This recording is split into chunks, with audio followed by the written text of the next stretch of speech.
Welcome back to my new another blogs. তো আজকে যে ব্লগসটা বানাচ্ছি, আজকে হচ্ছে সকাল থেকে আমি কী করেছি। তো সকালে আমি মোটামুটি 9:30 ঘুম থেকে উঠেছি।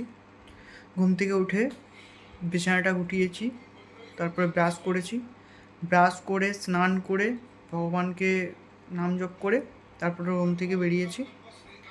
দেন অফিসে এলাম। অফিসে আসার পর গেট খুললাম, ব্যাগ রাখলাম, কম্পিউটার চালু করলাম, এসি চালু করলাম, ফ্যানের সমস্ত কিছু অন করলাম।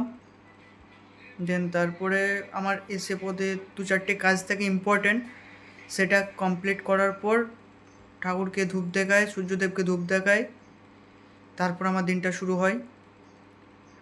তারপরে ইস্কন যাই প্রসাদ খেতে 12টার সময়। 1টার সময় ইস্কন থেকে আসি, 1 ঘন্টা আমি ইস্কনে থাকি। তারপরে অফিসে এসে আবার অফিসে যা কাজ থেকে সমস্ত কিছু গুছিয়ে তারপরে আমি 6টা, 6:30, কোনো দিন 7টা, যেদিন যেমন হয়, আমি কম্পিউটার বন্ধ করি, ইস্কন যাই, ইস্কনে আবার প্রসাদ খাই, দেন রুম যাই। রুমে ওই যে বসলাম, এবার সেই নেক্সট ডে সকাল 9:30টায় বেরোই। আমি রুমে একবার ঢুকে গেলে আর সারাদিনে আমি মানে রাতটাতে আর বেরোই না। কারণ অফিস থেকে যাওয়ার সময় আমার যা যা মনে থাকে সমস্ত কিছু করে রুমে ঢুকি, আর রুমে ঢুকলে আমি একবার ঢুকলে আমি বেরোই না। ভালো লাগে। আমার রুমের পাশে যারা থাকে তারা বলে যে তুমি কখন ঢুকো কখন বেরো আমি দেখতেই পাই না। আর সত্যি কথা বলতে আমি কখন বেরোই কখন ঢুকে আমি নিজেও জানি না।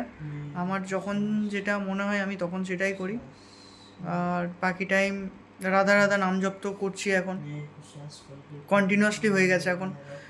তো খুব ভালো লাগছে, নিজেকে একটা ভক্তির মার্গে নিয়ে যেতে পেরেছি।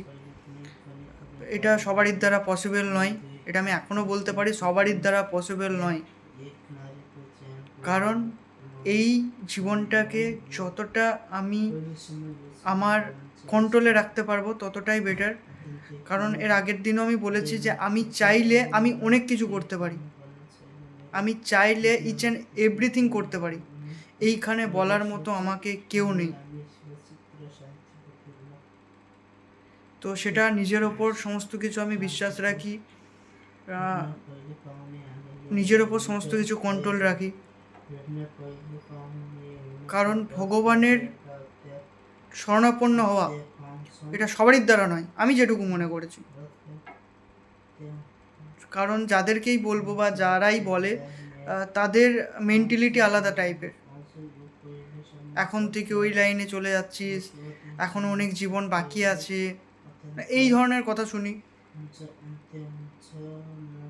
তো তাদেরকে একটা কথাই বলবো যে দেখ, আমি এটাকে আমি পছন্দ করি। সবার নিজের নিজের একটা পছন্দ অপছন্দ ব্যাপার থাকে, তো আমি এটাকে পছন্দ করেছি, এটাকে আমি চুজ করেছি আমার লাইফে, যে এটাকে নিয়েই থাকবো।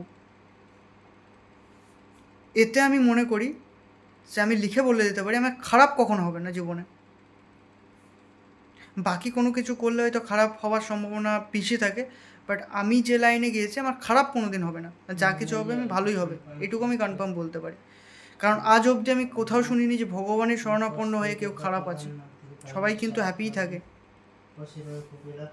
ভগবান কখনো কিছু নেয় না, ভগবান সবসময় দেয়, আমি তো এটাই মানি।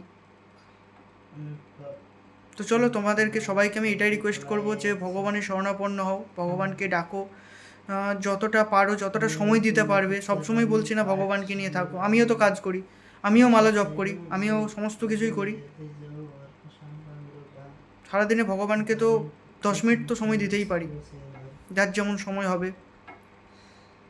তো চলো, রাধে রাধে, আবার দেখা হচ্ছে নতুন কোনো ব্লগসে। সো ধন্যবাদ। ভালো লাগলে লাইক কমেন্ট শেয়ার অবশ্যই করবেন।